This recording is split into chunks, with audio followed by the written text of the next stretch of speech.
নমস্কার সুপ্রিয় দর্শক বন্ধুরা, আশা করি তোমরা সবাই ভালো আছো আর তোমাদের ছাদ বাগানের গাছগুলোও ভালো আছে। বন্ধুরা, আজকে আমি এমন একটা বিষয় নিয়ে কথা বলবো যেটা প্রায় প্রত্যেকটা বাগানপ্রেমী ব্যবহার করে, কিন্তু সঠিকভাবে না জানার জন্য অনেক সময় গাছের উপকারের বদলে ক্ষতি হয়ে যায়। আর সেটা হলো খোল পচা জল। হ্যাঁ বন্ধুরা, এই খোল পচা জল হলো গাছের অমৃত, একদম গাছের হরলিক্স বলতে পারো। কিন্তু সঠিকভাবে ব্যবহার না করলে এটা গাছের জন্য সমস্যাও তৈরি করতে পারে।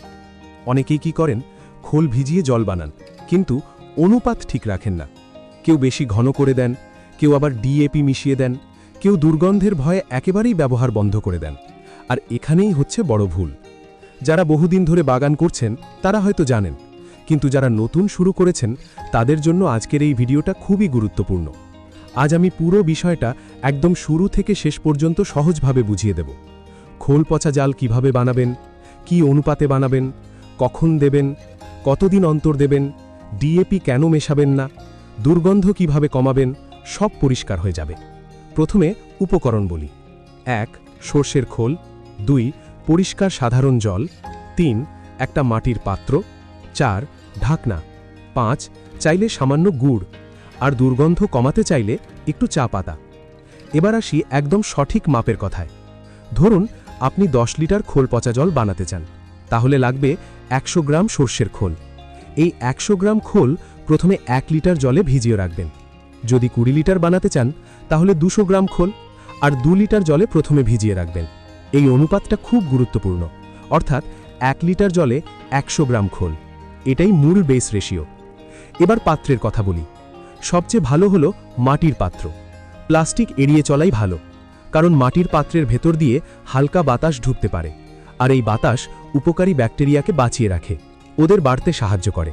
এবার কি করবেন, পাত্রে খোল দিন, তারপর নির্দিষ্ট পরিমাণ জল দিন, ভালো করে নেড়ে দিন, ঢাকনা লাগিয়ে ছায়াযুক্ত জায়গায় রেখে দিন। রোদে রাখবেন না, ছায়ায় রাখবেন, কারণ ঠান্ডা পরিবেশে ব্যাকটেরিয়া ভালোভাবে বাড়ে। এবার প্রশ্ন, কতদিন ভিজিয়ে রাখবেন? শীতকালে 6 থেকে 7 দিন লাগতে পারে, গরমকালে 2 থেকে 3 দিনেই রেডি হয়ে যায়। আবহাওয়া অনুযায়ী সময় বদলাবে। প্রতিদিন একবার করে ঢাকনা খুলে ভালো করে নেড়ে দেবেন, কারণ উপরে একটা আস্তরণ পড়ে যায়, ওটা না ভাঙলে ভেতরে অক্সিজেন পৌঁছায় না, ব্যাকটেরিয়া ঠিকমতো কাজ করতে পারে না। এবার খুব গুরুত্বপূর্ণ কথাগুলি। অনেকে এই সময় ডিএপি মিশিয়ে দেন, একদম করবেন না। ডিএপি হলো কেমিক্যাল সার, আর খোল পচা জল পুরো জৈব, এখানে উপকারী জীবাণু থাকে। আপনি যদি ডিএপি মেশান তাহলে সেই কেমিক্যাল এই জীবাণুগুলোকে মেরে ফেলবে, তাহলে খোল পচা জলের আসল শক্তিটাই শেষ হয়ে যাবে। ডিএপি দিতে চাইলে আলাদা দিন, কখনোই একসঙ্গে মেশাবেন না। এবার যদি আপনারা এই জলের গুণ বাড়াতে চান তাহলে 200 গ্রাম খোলের সঙ্গে 10 থেকে 40 গ্রাম গুড় মেশাতে পারেন। গুড় হলো ব্যাকটেরিয়ার খাবার, এটা ওদের দ্রুত বাড়তে সাহায্য করে, ফলে জলের শক্তি বেড়ে যায়। আর দুর্গন্ধ নিয়ে যারা চিন্তায় আছেন তাদের জন্য সমাধান আছে। সামান্য চা পাতা মিশিয়ে দিন, এতে নাইট্রোজেনও বাড়বে আর দুর্গন্ধ অনেকটাই কমে যাবে। এবার যখন 2 লিটার ঘন খোলের জল তৈরি হয়ে যাবে তখন সেটাকে 18 লিটার পরিষ্কার জলের সঙ্গে মিশিয়ে দিন, মোট 20 লিটার তৈরি হয়ে যাবে। এটাই হবে ব্যবহারযোগ্য ডাইলিউটেড খোল পচা জল। চাইলে ছেঁকে নিতে পারেন, না ছাকলেও সমস্যা নেই। এবার কখন দেবেন? চড়া রোদে দেবেন না, সকাল 9টার আগে দেওয়া সবচেয়ে ভালো, না হলে বিকেলে সূর্য কমে গেলে দিতে পারেন। মেঘলা দিনে যে কোনো সময় দিতে পারেন, কিন্তু বৃষ্টির দিনে দেবেন না। এটা একটু হট ফার্টিলাইজার টাইপ, বিশেষ করে শীতকালে খুব উপকার দেয়। বর্ষায় একটু কম ব্যবহার করবেন, কারণ তখন ফাঙ্গাসের সম্ভাবনা থাকে। এবার কত পরিমাণ দেবেন? নতুন ছোট গাছ হলে সপ্তাহে একবার 200 মিলি করে দিলেই যথেষ্ট। 10 থেকে 12 ইঞ্চি টব হলে প্রায় 1 লিটার পর্যন্ত দিতে পারেন। যে গাছ ফুল দিচ্ছে, পুরো বড় হয়েছে, সেখানে 20 থেকে 25 দিন অন্তর একবার যথেষ্ট। মাঝারি গাছ হলে 15 দিন অন্তর একবার দিন।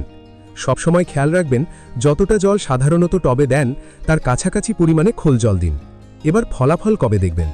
সাধারণত 10 থেকে 15 দিনের মধ্যে পাতার রং গাঢ় হবে, নতুন কুড়ি বেরোবে, গাছ সতেজ দেখাবে। 1 মাসের মধ্যে ফুলের পরিমাণও বাড়বে, কারণ এতে নাইট্রোজেন বেশি থাকে, ফসফরাস আর পটাশিয়ামও থাকে, সঙ্গে অনেক মাইক্রো উপাদান থাকে যা গাছকে ভিতর থেকে শক্তিশালী করে। কিছু সতর্কতা বলি। শুকনো মাটিতে কখনোই দেবেন না, আগে হালকা জল দিন, তারপর খোল জল দিন। অতিরিক্ত ঘন করে দেবেন না, রেশিও ঠিক রাখবেন। ডিএপি মেশাবেন না, বৃষ্টির দিনে দেবেন না। বন্ধুরা, গাছের যত্ন মানে শুধু জল দেওয়া নয়, সঠিক খাবার দেওয়াও খুব জরুরি।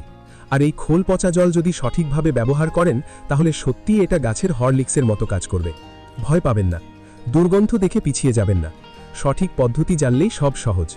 আজকের ভিডিও যদি তোমাদের কাজে লাগে তাহলে অবশ্যই একটা লাইক করো, তোমাদের বাগানপ্রেমী বন্ধুদের সঙ্গে শেয়ার করো। আর যদি এখনও চ্যানেলটি সাবস্ক্রাইব না করে থাকো তাহলে অবশ্যই সাবস্ক্রাইব করে পাশে থেকো। আবার নতুন একটি গুরুত্বপূর্ণ বিষয় নিয়ে খুব শিগগিরই দেখা হবে। সবাই ভালো থেকো, তোমাদের গাছ ভালো রাখো।